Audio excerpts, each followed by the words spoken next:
Madam నమస్కారం sir. ఎక్కడి నుంచి వచ్చారు మేడం మీరు? గద్వాల్ సార్. గద్వాల్ జిల్లా ఆరగిద్ద గ్రామం సార్. ఓకే, మీ తమ్ముని గురించి వచ్చారు కదా? సో ఎలా ఉంది మేడం? మంచిగా చేశారా, న్యాచురల్గా చేశారా, ఏదో మీకు ఎలా చేశారు? నువ్వు ఉన్నది ఉన్నట్టు చెప్పండి. ఏం లేదు సార్, మంచిగా ఉంది. జరుగుతుంది అనుకోలేదు, కానీ మంచిగా ఉంది.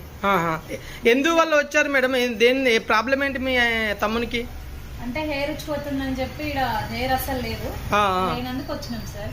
ఓకే ఓకే, ఇప్పుడు అదే పెళ్లి చూపులకి వెళ్తుంటే పెళ్లి చూపులకి వెళ్ళాలి సార్. అంటే ఇట్లనే ఊక బట్టతల ఉంది అది ఇది అని చెప్తుర్రని క్యాబ్ తీసేయమని చెప్తున్నారు కదా? క్యాబ్ తీసేయమంటే ఇప్పుడు క్యాబ్ తీయవలసిన లేదు మేడం. మంచిగా ఇట్లనే ఇదే క్యాబ్ లాగా మీరు హ్యాపీగా వెళ్ళొచ్చు. చాలా మంచిగా ఉంటుంది. మీరు క్యాబ్ పెట్టుకోవద్దు, న్యాచురల్గా ఉంటుంది. హ్యాపీగా ఉండండి. మీరు టేప్ సిస్టమ్ చెప్పాము, మీకు మంచిగా ఎక్స్ప్లెయిన్ చేశారా మేడం? చెప్పేది sir. Okay madam, thank you so much madam, మమ్మల్ని విజిట్ చేసినందుకు. ఇంకా వేరే వాళ్ళు ఎవరైనా ఉంటే కూడా చెప్పండి madam. Thank you so much.